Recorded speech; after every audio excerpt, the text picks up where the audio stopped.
Ejército del Aire español.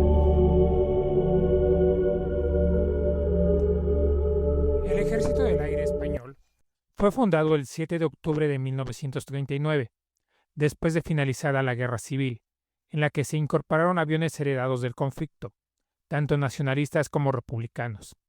Y aunque todo indicaría que después de una costosa guerra se debía de desmovilizar en masa y enviar al chatarrero todo lo que se pudiera, el inicio de la Segunda Guerra Mundial provocó que no se pudiera hacer esto. Porque España, si bien no era aliada al eje, ideológicamente estaba alineada con ella, y en cualquier momento podía entrar en conflicto con los aliados, por lo que se tuvo que mantener una enorme fuerza aérea, conservando todos los aviones alemanes e italianos de esa época y sumando los aparatos republicanos capturados.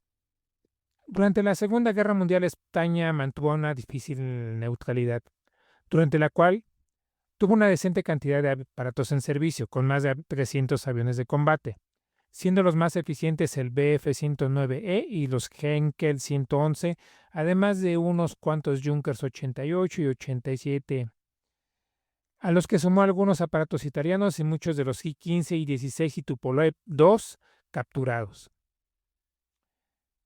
Cuando acabó la Segunda Guerra Mundial, España tuvo una época muy incómoda. Era el último país fascista, por lo que las relaciones internacionales eran muy malas.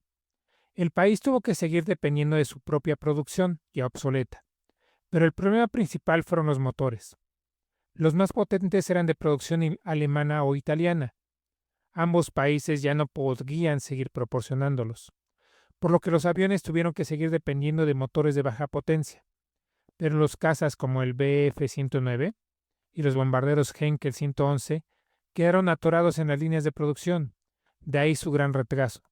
No fue sino hasta que España se unió a la OTAN que los ingleses accedieron a proporcionarles motores Merlin, con los cuales equiparon a sus aviones, que para esa altura de los 50 ya eran totalmente obsoletos, pero que aún así se usaron en las operaciones del IFNI. La guerra de Corea indicó muy claramente a Estados Unidos que el comunismo era el enemigo, por lo que se firmó una alianza con España, que, como decía un autor de ese país, era el país más anticomunista de Europa.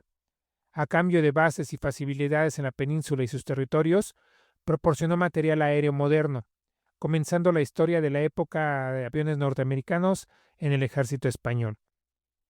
Durante la Guerra Fría, la alianza con Estados Unidos determinó el equipamiento del Ejército del Aire, que siguió la misma pauta que todos los países de la OTAN. Así, el primer jet de caza fue el F-86, reemplazado en los 60 por el F-104, y este a su vez por el F-4C Phantom de los 70. Finalmente el F-18 en los 90.